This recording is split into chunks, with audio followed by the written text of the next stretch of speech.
Yan, hello guys.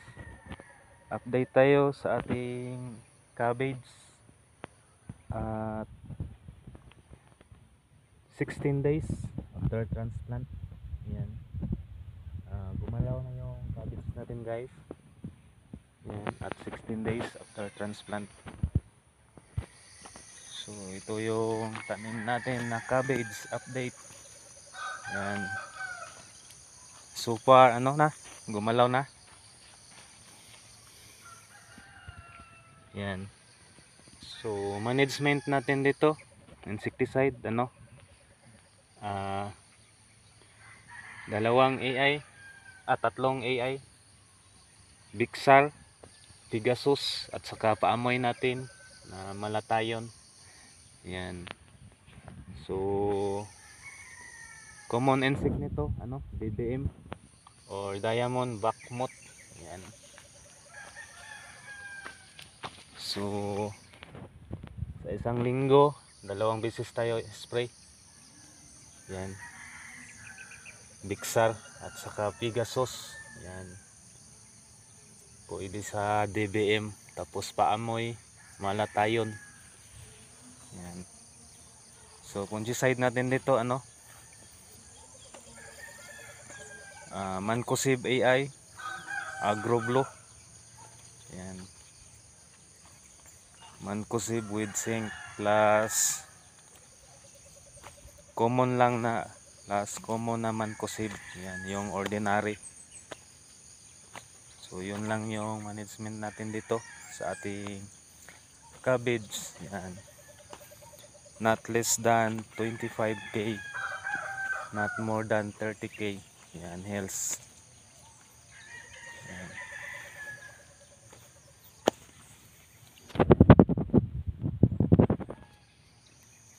Wow.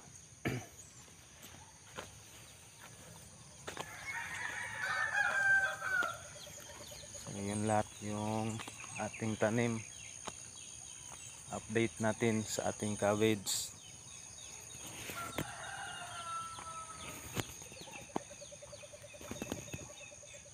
Yan. So, activity namin ngayon, tanim kami ng spring onions. Tapos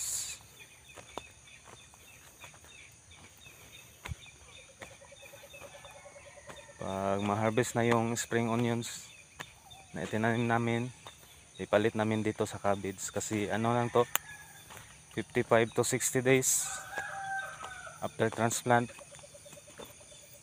ma-harvest na to. Tapos papalitan namin to ng spring onions. So tingnan natin yung activity namin ngayon. Silip tayo guys.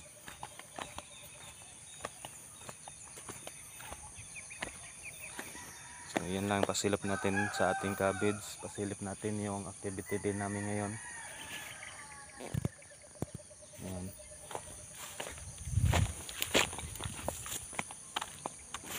So dati dito yung spring onions namin. Yan. Tapos na to. Napakadamo na. Tapos na to mag-spray kami. Tapos na to na-sprayan ng herbicide. Yan. Dito na area papalitan din namin to ng bitter gourd. Yan.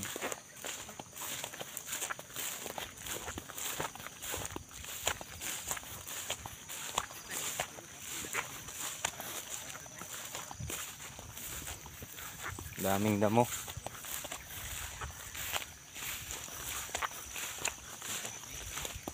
So ito yung activity namin ngayon. Tanim spring onions. Bate. Bati na po. Bati tanik tanong. Sige rin ang tanong. Girag tanong, may harvest. So yan yung tanim namin, spring onions. Yan. Hindi na to pang benta guys, pang similya lang to. Ito yung ipapalit namin sa cabbage. Puhon, kaloyan. So yan lang. Cabbage. Pasilip namin sa activity ngayon. Tanim spring onions. So hanggang dito na lang kasi tutulungan ko pa sila. Bye. Yan, happy farming, work smart.